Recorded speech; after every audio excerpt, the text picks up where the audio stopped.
नमस्कार, मैं हूँ सीएल तलानिया जेपीसी सीकर से और जेपीसी सीकर के ई लेक्चर्स वीडियोस के यूट्यूब चैनल पर आपका बहुत बहुत स्वागत है।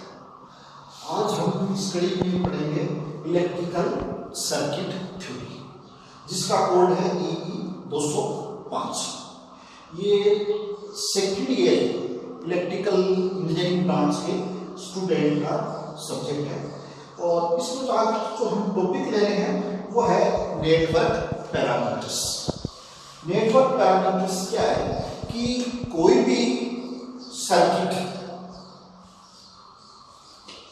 इलेक्ट्रिकल में कोई भी मशीन, कोई भी प्लांट और जो भी इक्विपमेंट है उसका जो सर्किट है, उस सर्किट की जो पूरा सर्किट को कंप्लीट करने के लिए सर्किट जिनसे मिलकर बनता है वो है नेटवर्क के पैरामीटर। कोई भी नेटवर्क है वो कुछ पैरामीटर्स होते हैं उससे मिलके बनता है। तो ये पैरामीटर कौन कौन से होते हैं जो सर्किट की या नेटवर्क की इंफॉर्मेशन देते हैं हमें कि इस सर्किट में ये पैरामीटर है। तो ये पैरामीटर कई टाइप के होते हैं, तो इसमें हम आज नेटवर्क पैरामीटर्स की बात करेंगे। तो सबसे पहले इसके अंदर हम पढ़ेंगे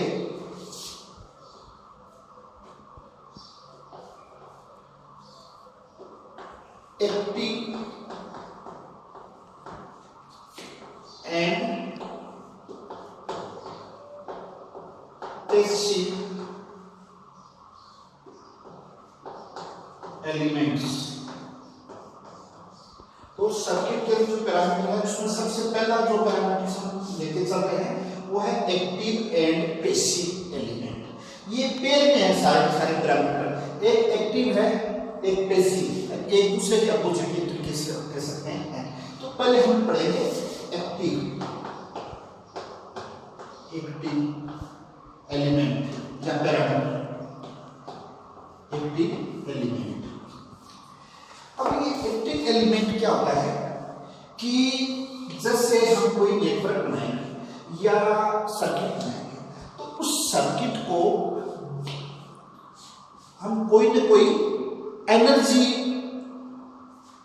देनी पड़ेगी, यानी ऐसे एलिमेंट जो कि सर्किट को एनर्जी प्रोवाइड करते हो।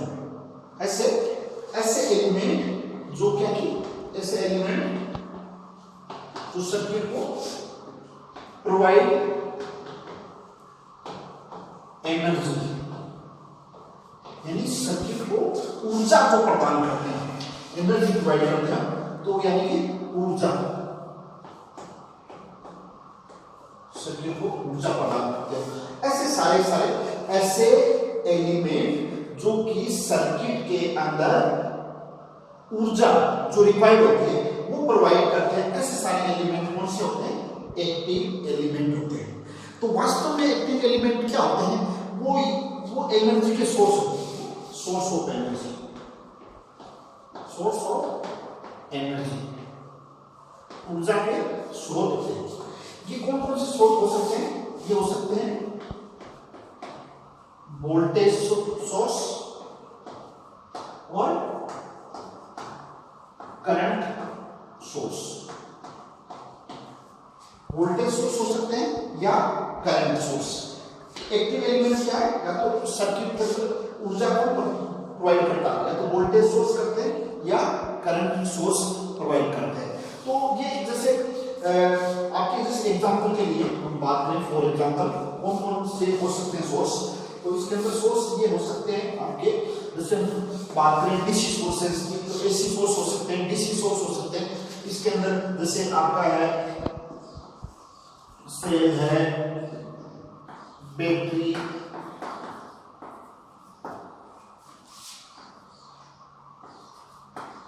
एसी जनरेटर, डीसी जनरेटर, ये एग्जांपल के रूप में ऐसे, यानी कि बैटरी, वोल्टेज सोर्स, जो कि ऐसे सोर्स जो कि वोल्टेज प्रोवाइड करते हो या करंट का सोर्स, एनर्जी, ऊर्जा, कुल मिलाकर ऊर्जा जो प्रोवाइड करते हैं, ऐसे जितने भी एलिमेंट है, जितने पैरामीटर है, उनको हम एक्टिव एलिमेंट कहेंगे।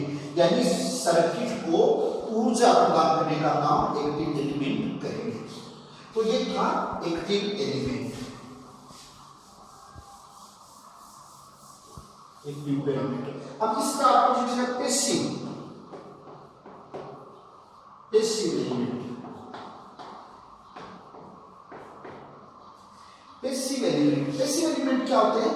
वो अब इसका ऐसे एलिमेंट जो खुद ऊर्जा प्रोवाइड नहीं करते, वो दूसरों से ऊर्जा लेते हैं, दूसरों से ऊर्जा, यानी कि ऊर्जा को डिसिपेट करते हैं या ऊर्जा को काम में लेते हैं, ऊर्जा को काम में लेते हैं। तो ऊर्जा को काम में लेने वाले बहुत सारे, अब सर्किट के अंदर ऐसे कौन कौन से, सर्किट के अंदर जो एलिमेंट है, इसके अंदर जो सर्किट के अंदर हो सकते हैं रेजिस्टर, कैपेसिटर और इंडक्टर, यह हम कह सकते हैं आर, सी और एल, ये सारे ये लगे होते हैं। ये क्या करते हैं कि जो एक्टिव एलिमेंट जो ऊर्जा देते हैं वो ये ले लेते हैं, ये लेते हैं, यानी कि ये दूसरों के दी ऊर्जा से चलती, कि समय की खुद की कोई एनर्जी के पास नहीं होती, ये एक्टिव वाले की यूज करते हैं। तो एक्टिव वाले की यूज करते हैं, तो इनको हम पैसिव एलिमेंट कहते हैं। तो ये पैसिव एलिमेंट भी दो प्रकार के होते हैं। पैसिव एलिमेंट क्या होते हैं? दो प्रकार के होते हैं। कैसे? एक ऊर्जा को डिसिपेट करते हैं, एक है उसको क्या करते हैं? एक तो डिसिपेट करते हैं, एक ऊर्जा को स्टोर करते हैं, एनर्जी, एक तो एनर्जी डिसिपेटेड और दूसरा एनर्जी स्टोर करते हैं। यानी दो तरीके के होते हैं। एनर्जी जो डिसिपेट करता है वो है रेजिस्टेंस। रेजिस्टर क्या करता है? एनर्जी को डिसिपेट करता है। और ये क्या करते हैं? ये जैसे L और C, ये क्या करते हैं? हाफ साइकिल लेते हैं, फिर स्टोर करके फिर वापस भी सर्किट को प्रोवाइड करते रहते हैं। तो ये जरूर, तो पैसिव एलिमेंट को मिला के उनके पास स्वयं की एनर्जी नहीं होती, ये दूसरों की एनर्जी को यूज करते हैं और सर्किट के अंदर ये एनर्जी को डिसिपेट करते हैं या स्टोर करते हैं। सर्किट का काम इस तरीके से एक सर्किट के अंदर। अब सर्किट की बात करें तो सर्किट हम अगर बनाएं, सर्किट जैसे हम बात करें एक्टिव सर्किट, एक्टिव सर्किट कैसा होता है? एक्टिव सर्किट ऐसा होता है कि उस सर्किट में कम से कम एक एक्टिव सोर्स प्रेजेंट होना चाहिए। अगर एक भी एक्टिव सोर्स नहीं है तो वो नहीं होगा। तो जैसे मान लीजिए ये हमने जैसे कोई सर्किट बनाया है,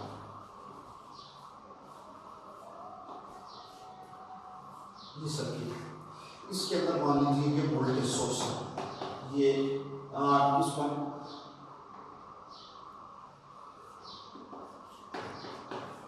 इस तरीके से कुछ भी हम ये तो ये इसके अंदर ये जैसे ये सर्किट, इसमें कम से ये कितनी आर है या एल है, सी है, ये जो भी हो, लेकिन कम से कम एक सोर्स जरूर होना चाहिए। तो ये सोर्स है, तो ये एक्टिव सर्किट। अगर इसके अंदर ये सोर्स नहीं होगा तो वो क्या होगा? एक्टिव नहीं होगा। अब हम बात करें पैसिव सर्किट की। पैसिव सर्किट, तो पैसिव सर्किट के अंदर, पैसिव सर्किट क्या होगा कि पैसिव के अंदर एनर्जी वो दूसरों की यूज लेगा, अब उनके खुद के पास एनर्जी नहीं होगी। तो ये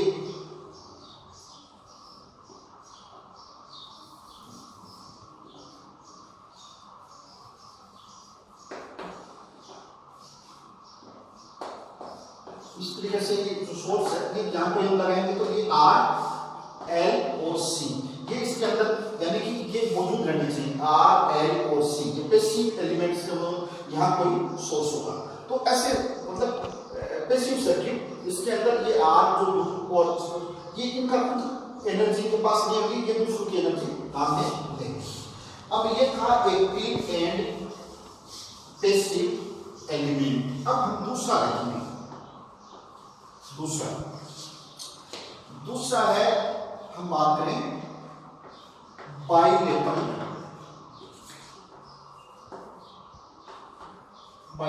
and unilateral element. Bilateral and unilateral element. तो बाइलेटरल एलिमेंट और यूनिलेटरल एलिमेंट क्या होते हैं? बाइलेटरल का मतलब है कि अगर कोई ऐसा एलिमेंट जो वोल्टेज और उनका जो करंट का रिलेशन है वो दोनों डायरेक्शन के अंदर एक जैसा है, कोई फर्क नहीं पड़े, उसको हम बोलते हैं बाइलेटरल।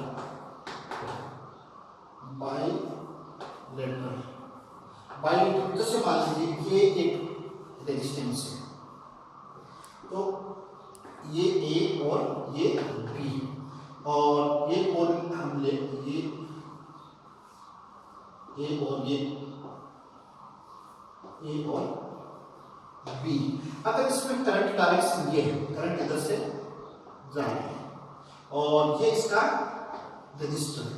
अगर इसको करंट की डायरेक्शन को हम ये कर दें, ये आई ये आर, तो यहाँ पे जो वोल्टेज होगा वो भी वी आई आर, और यहाँ पे जो वोल्टेज होगा वो भी वी बाई आर। यानी कि हमने डायरेक्शन चेंज की, इधर से इधर लिया, इधर से इधर ले लिया, तो भी जो बाइलेटरल एलिमेंट है उन पे कोई फर्क नहीं पड़ेगा। यानी बाइलेटरल एलिमेंट्स है वो उसके अंदर वोल्टेज और धारा का जो रिलेशन है वो सेम रहता है बोथ डायरेक्शन में। जो बोथ डायरेक्शन के अंदर सेम रहेगा तो उसको हम बोलेंगे ये जो है बाइलेटरल, यानी कि जो सेम इन बोथ डायरेक्शन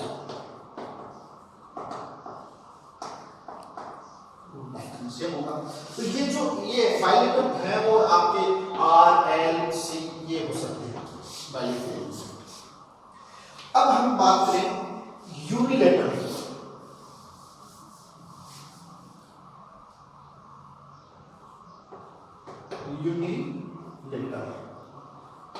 अब ये यूनिलेटरल क्या है? यूनिलेटरल कौन से होते हैं? ऐसे एलिमेंट जिन पे करंट और वोल्टेज का जो रिलेशन है वो बोथ डायरेक्शन में सेम नहीं रहता, वो एक डायरेक्शन में कुछ रहता, दूसरी में कुछ रहता, तो उनको हम बोलेंगे यूनिलेटरल। जैसे हम बात करें, ये मान लीजिए ये डायोड है,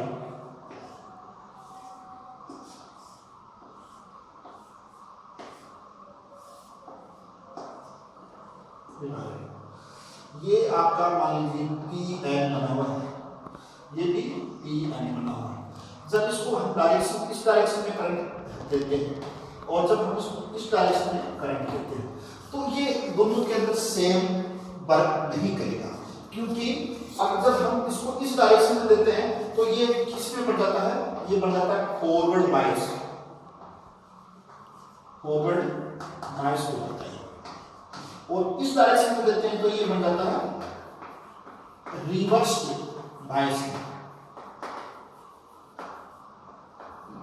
रिवर्स बायस, ये फॉरवर्ड बायस हो गया, ये रिवर्स बायस हो गया। फॉरवर्ड बायस में जो डायोड है ये ऑन रहता है और ये इसमें वोल्टेज और करंट का मान अलग होता है, और इसके अंदर रिवर्स बायस में एक तरीके से ब्लॉक रहता है तो ये काम नहीं करता। तो इसलिए यूनिलेटरल के अंदर बोथ डायरेक्शन के अंदर डिफरेंट डायरेक्शन में डिफरेंट वैल्यू रहेगी।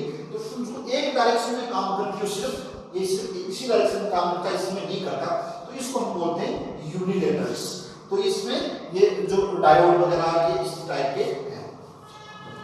अब इसके बाद में हम आते हैं अगले तीसरे नंबर पे। तीसरे नंबर पे है आपका linear and non linear element. Linear and non linear element. तो पहले हम देखते हैं लीनियर। लीनियर एलिमेंट क्या होता है? ऐसा एलिमेंट जो कि वोल्टेज और करंट का उनका जो रिलेशन है वो लीनियर रहता है। लीनियर यानी कि समानुपाती रहता है, लीनियर रहता है, और साथ ही साथ में वो जो लॉ ऑफ सुपरपोजिशन है उसको, जो प्रिंसिपल है सुपरपोजिशन का, उसको भी पालन करता है। यानी कि इसमें क्या, जो वोल्टेज और करंट जो रिलेशन है वो क्या है, लीनियर होता है। देखिए लीनियर जैसे मान लीजिए बात करूं, ये मान लीजिए एक रजिस्टर है, तो रजिस्टर के अंदर क्या, ये रजिस्टर है, तो इधर अगर मान लो करंट और ये इधर लिखूं वोल्टेज, ये करंट और वोल्टेज, तो इसके अंदर क्या, इनका दोनों वोल्टेज करंट का ये लीनियर, देखिए एक जैसा है, तो इसको हम बोलते हैं लीनियर। यानी कि और ये साथ ही साथ में क्या, कि जो है प्रिंसिपल ऑफ सुपरपोजिशन,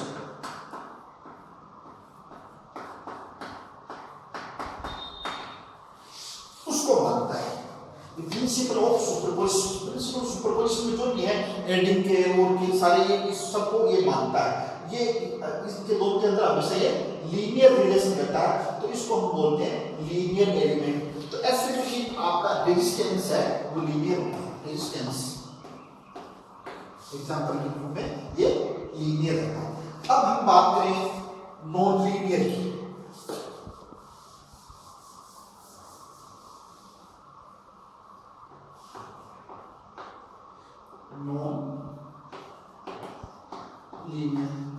अब बिल्कुल इसके रिवर्स हम देते हैं linear.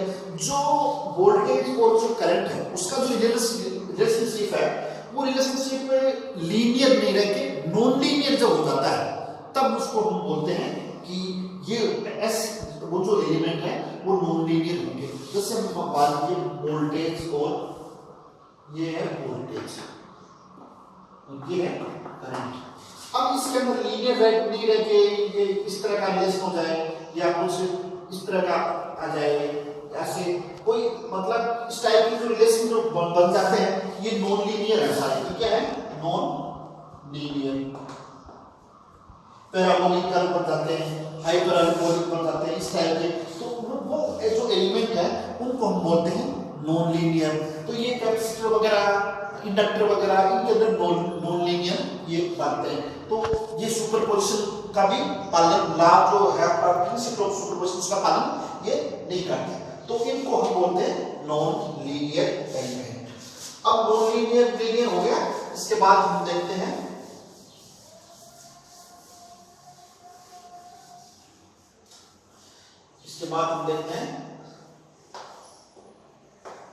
Lumped and distributed element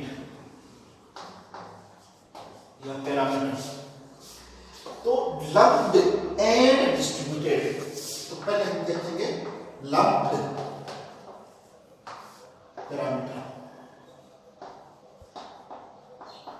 तो इसमें पैरामीटर, लंप्ड पैरामीटर क्या होते हैं कि जैसे अपने पास कुछ छोटे आकार में छोटे रेजिस्टेंस, कैपेसिटर, इंडक्टर ये होते हैं जिनको हम आसानी से एक जगह से फिजिकली एक जगह से उठा के दूसरी जगह रख दे, इधर के उधर रख दे, और उसके अंदर वोल्टेज करंट का जो रिस्पॉन्स है वो भी पूरे में एक साथ आए, तो उनको हम बोलते हैं लंप्ड। यानी उनका मान एक जगह केंद्रित, यानी कि फिजिकली जो हम उसको पॉसिबल हो या मतलब सेपरेट करना पॉसिबल हो, फिजिकली सेपरेट करना पॉसिबल हो जो इसके पैरामीटर्स को, तो उनको हम लंप्ड बोले।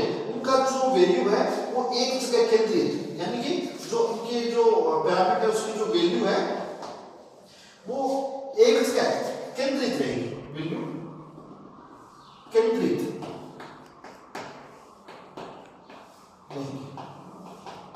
यानी कि केंद्रित हम मानते हैं कैलकुलेशन इसकी लंप्ड पिरामिड की एक जगह, यानी कि वो फैला हुआ नहीं है, एक पॉइंट पर केंद्रित रहेगी।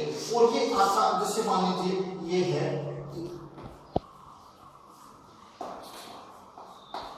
ये इस रेजिस्टेंस, जैसे ये इंडक्टर, ये हम इसको फिजिकली कैसे कहेंगे, इसकी इतनी सी दूरी है, इसका मान R है, इसका L हेनरी, इसका सी क्या फैराडे, ये जैसे इतने ओम का है, इसको विभक्त कर सके और उसकी वैल्यू, और इसमें जैसे हम वोल्टेज और करंट का जो रिस्पांस देंगे वो भी पूरे में एक साथ आए। तो ऐसे जो केंद्रित वैल्यू जिनकी एक जगह लंप्ड यानी एक जगह केंद्रित है, उनको हम केंद्रित या लंप्ड पैरामीटर कहेंगे, इनको हम लंप्ड पैरामीटर कहेंगे। तो ये इस जैसे रेजिस्टर है या कोई कुंडली है, ये इस तरह के जो कैपेसिटर है, इनका मान केंद्रित होता है और ये आकार में छोटे होते हैं। अब जैसे हम बात करें डिस्ट्रीब्यूटेड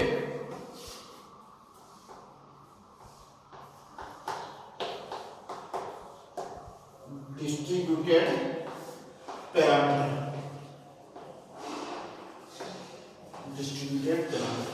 तो डिस्ट्रीब्यूटेड पैरामीटर क्या होता है कि डिस्ट्रीब्यूट यानी कि कई दूर में फैला हुआ है और उसको हम अलग विभक्त नहीं कर सकते। जैसे हम बात करें ट्रांसमिशन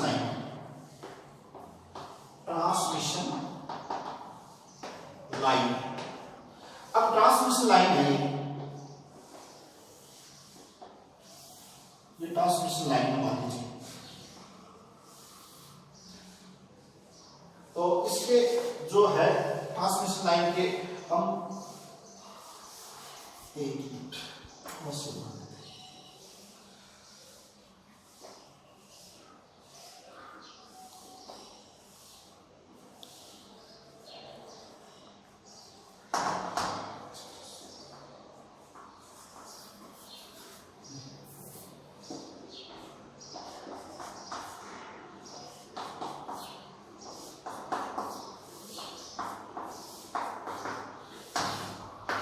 जिसमें कोई ट्रांसमिशन लाइन है तो उसके अंदर आर, जैसे आर एल, इस तरीके से आर एल, ये पूरी के अंदर यानी पूरी लाइन के अंदर फैला हुआ है, पूरी लाइन।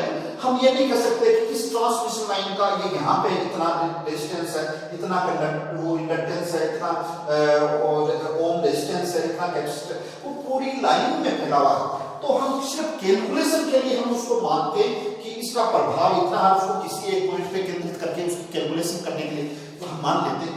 कैलकुलेशन करने के लिए हम पूरी लाइन का एक रेजिस्टेंस एल और सी का प्रभाव है इतना पूरी लाइन का, उसको हम किसी एक स्थान पे केंद्रित मान लेते हैं। वास्तव में ट्रांसमिशन लाइन में क्या जो पैरामीटर है पूरी लाइन के अंदर फैला हुआ, किसी एक पॉइंट पे नहीं, पूरी लाइन में फैला हुआ। जो पूरी लाइन में फैला हुआ होता है तो उनको हम बोलते हैं डिस्ट्रीब्यूटेड पैरामीटर। तो ये हो गया लंप्ड एंड डिस्ट्रीब्यूटेड पैरामीटर। अब इसके बाद में है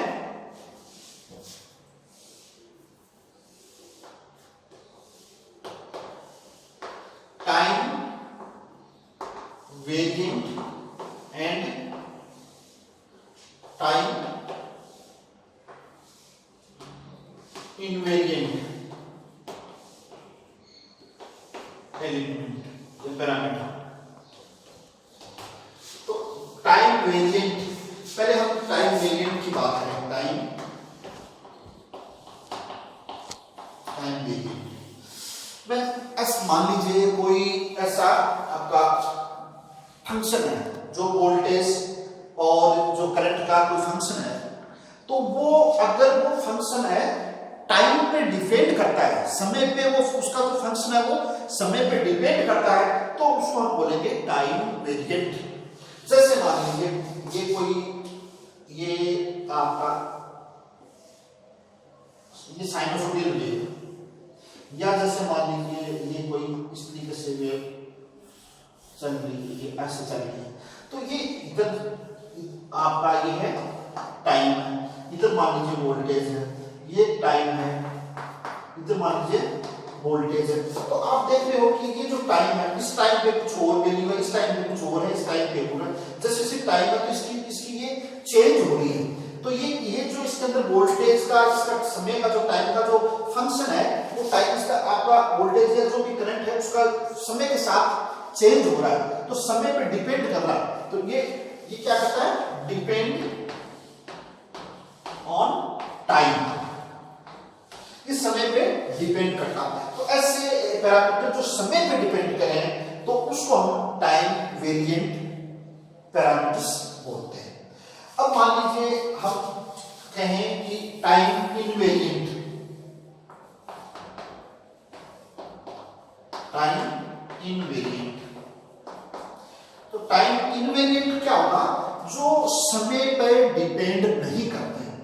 टाइम पे डिपेंड नहीं करते। तो does not depend on time, तो ये समय पे डिपेंड नहीं करते। जैसे मान लीजिए ये कोई, ये तो है टाइम और ये आपका है डीसी वोल्टेज। डीसी वोल्टेज, तो ये डीसी वोल्टेज है और ऐसे मान लीजिए ये कोई ऐसे ये करंट सोर्स है, तो ये आई करंट है और ये इधर टाइम है। तो ये दोनों, ये डीसी वोल्टेज, ये डीसी करंट है, तो ये टाइम पे डिपेंड नहीं करते। जैसे वोल्टेज का मान यहाँ पे है, ये समय बढ़ गया तो यहाँ पे ये वोल्टेज का मान, यहाँ पे ये वोल्टेज का मान, यहाँ ये ऐसे करंट का मान, यहाँ भी ये जो ये डज नॉट डिपेंड, ये टाइम पे डिपेंड नहीं करता। जो टाइम पे डिपेंड नहीं करता वो टाइम इनवेरिएंट पैरामीटर्स बोलते हैं। तो ये टाइम का इनवेरिएंट पैरामीटर। तो कुल मिला के ये आपके पास कितने पैरामीटर हो गए? ये पैरामीटर आपका, ये आपको पहला है एक्टिव एंड पैसिव, दूसरा आप मान लीजिए लीनियर एंड नॉन लीनियर, फिर लीनियर और नॉन लीनियर हो गया, और यूनिलैटरल एंड बाइलैटरल और लम्प्ड एंड डिस्ट्रीब्यूटेड और time variant and time invariant. ये आपके हो गए active and passive, linear and non linear, unilateral and bilateral, lumped and distributed, time variant and time invariant. सारे के सारे पेयर में एक्टिव है उसका उल्टा अपोजिट पैसिव होगा, लीनियर का नॉन लीनियर, यूनि का बाइलैटरल होगा, लम्प्ड का डिस्ट्रीब्यूटेड होगा, टाइम वेरिएंट का टाइम वेरिएंट होगा। तो ये सारे के सारे हैं जो आपका ऑब्जेक्टिव क्वेश्चन है उसके लिए बहुत इंपॉर्टेंट क्वेश्चन। ऑब्जेक्टिव में जो मल्टीपल चॉइस क्वेश्चन आते हैं उसके अंदर इसमें से बहुत ज्यादा पूछा जाता है। तो ये मैथमेटिकल नहीं है, ये आपको इसकी डेफिनेशन टाइप याद करनी है, तो एग्जाम की दृष्टि से और ऑब्जेक्टिव टाइप के क्वेश्चन के हिसाब से भी ये अच्छा है। Thank you.